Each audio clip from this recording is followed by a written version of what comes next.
They are the butt of countless jibes and satirical pop culture references, but there's no doubt that a lot of celebrities, especially the females one, find their dieting practices fueled by the same driven personality traits that enable them to rise to the top of their craft.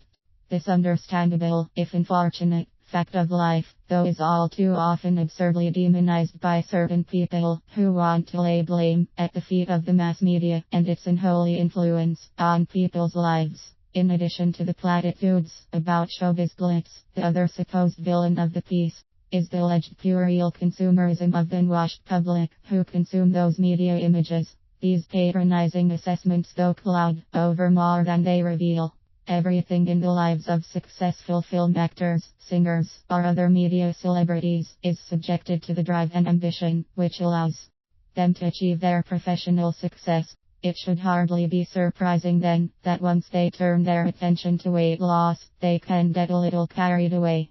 Christina Ricci, in her usual irreverent style, suggests this personality-driven aspect of celebrity eating disorders with her remark to the Guardian newspaper in 2004 that hers began while watching trash television.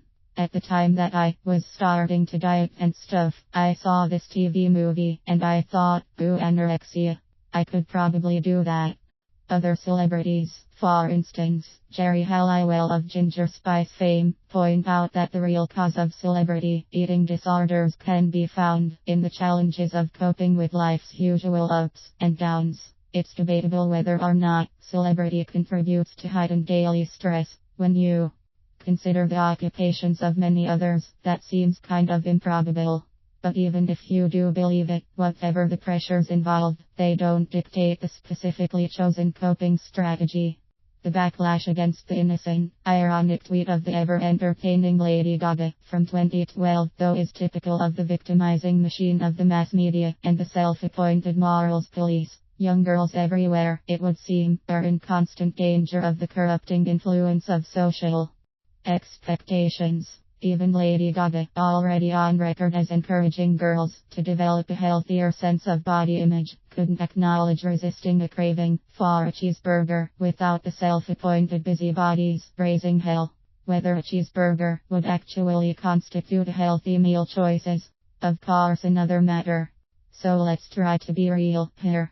If they're going to crucify a celebrity, who it just so happens, by the way, is already on the public record as cautioning her young fans toward vigilance against potential dangers of eating disorders, for an innocent witticism regarding her own freely chosen dietary decisions, what is up? Why this strange obsession with denying celebrities the freedom to be responsible for their choices? There's an uncompromising imperative that they be shown to be victims. I'm no mind reader, but I'm guessing the motivation behind this silliness is to legitimize the automatic treatment of any and all admirers of those same celebrities as also victims, who though reaps the benefits from this relentless victimization.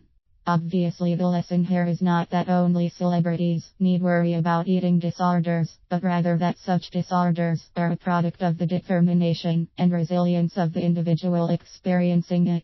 Of course, environmental conditions can create relevant pressures, but at the end of the day, the bulimic or anorectic are the ones who are making the choices to conduct themselves in the way that they are. Those who decry such a statement as a shameful blaming of the victim need to look more closely at the implications of their own pervasive victimization strategy. In any event, if the celebrities with eating disorders really were the victims of Hollywood and the mass media, the only cure would be to permanently leave showbiz. The great number of celebrities who beat their disorders without retiring from the business illustrates an important point. The cause of the eating disorder lies in the celebrity, but equally as important, so too does the solution.